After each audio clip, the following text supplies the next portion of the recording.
So we're here to talk this morning about something that I think is very, very interesting.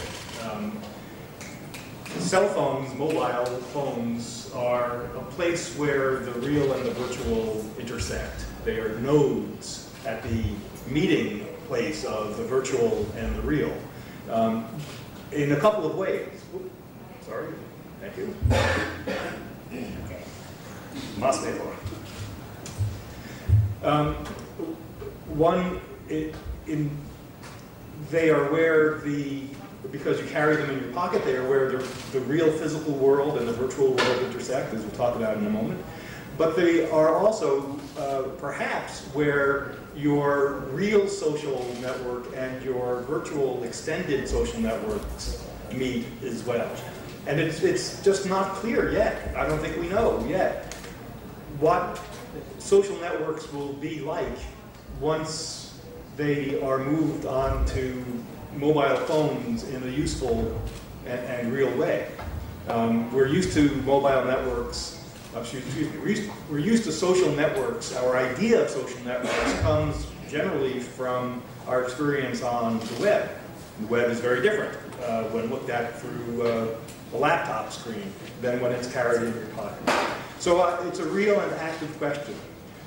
What social networks are going to look like once they are commonplace, usual, ordinary on mobiles. This is essentially unknowable because of the elevator effect. And the elevator effect is very simple. If you were the person who invented the elevator, it was your idea, you own the patent on it, you came up with this idea of a room that will move up and down, you would be unable to predict how people would behave in elevators, what the norms of behavior would be, what the etiquette of behavior would be.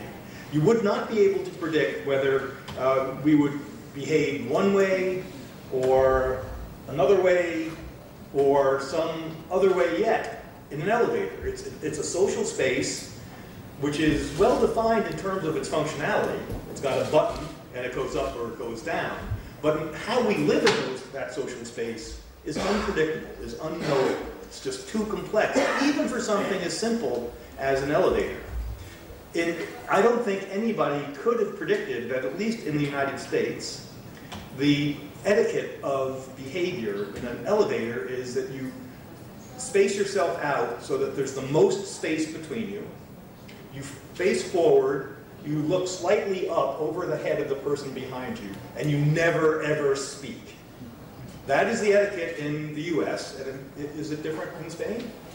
No. So maybe it's wired in human behavior, but it was unpredictable that this very odd behavior would occur in these small spaces. So now, pretend not that you invented the elevator, but that you invented social networking.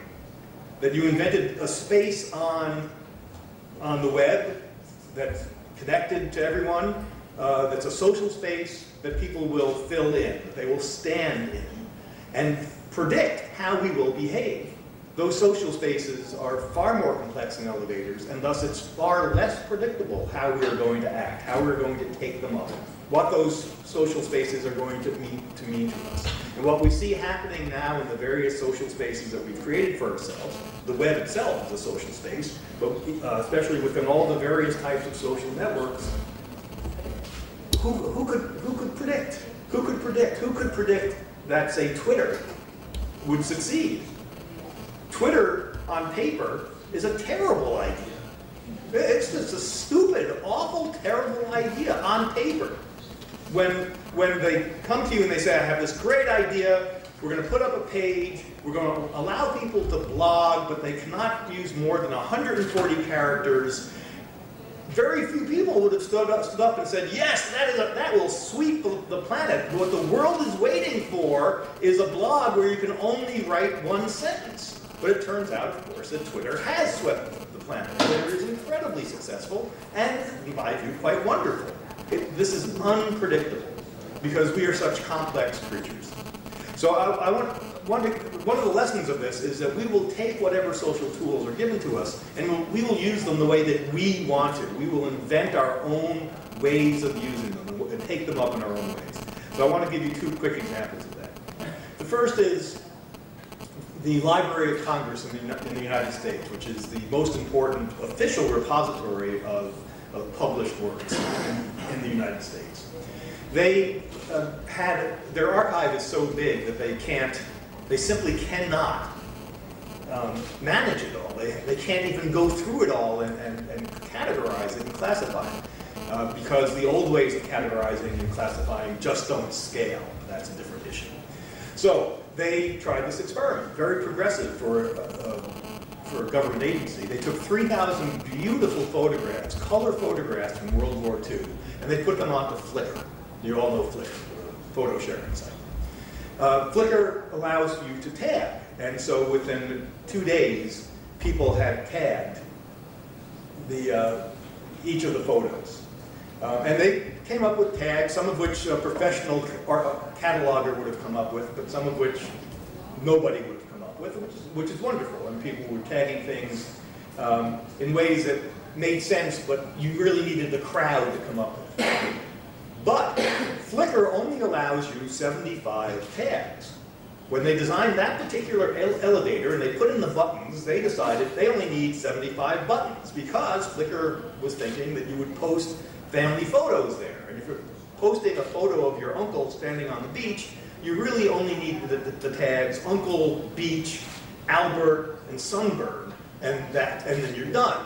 So Flickr didn't figure it would need more than 75. But it turns out it does. In a case like this is such a rich, evocative photo that it needs more than 75. So that did not stop the users from Flickr from tagging. Flickr only gives 75, but Flickr also allows you to tag to have as many comments as you want. And so people started using the comments as a way to hack Flickr.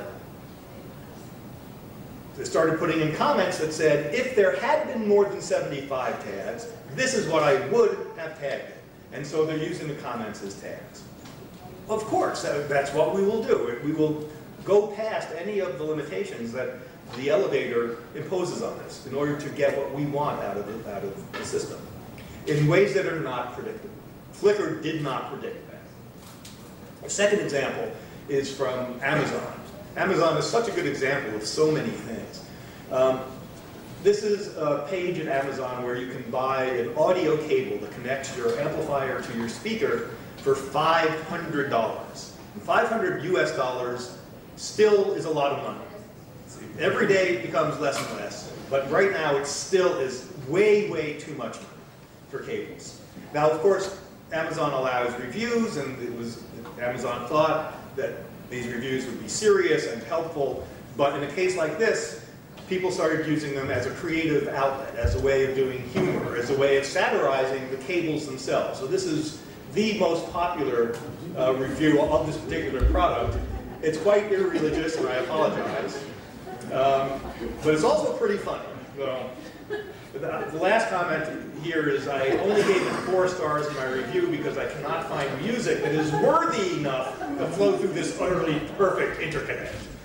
And then if you notice, there are 11 comments on that review, which are also now funny. People are engaging in humorous dialogue. This is not what Amazon had in mind when it created comments. It's certainly not what the cable manufacturer was hoping for. Amazon also allows us to tag items so that we can find them again and help other people find them. It's a very useful facility. Amazon was not expecting that even tags would be taken up as a creative form of humor. So if you look at the top tag, snake oil is an American idiom for a ripoff, something that doesn't work. So snake oil ripoff, throwing your money away, immoral, pure garbage, stupid, cheap, tax on the stupid, astronomically dumb, and as effective as using dog hair. There are hundreds of these. So we will take whatever the elevator provides us, we will inhabit it, we will live in it with our sociality, we will transform it. So in fact, I think the overall lesson is that social behavior will route around all attempts to be predictable.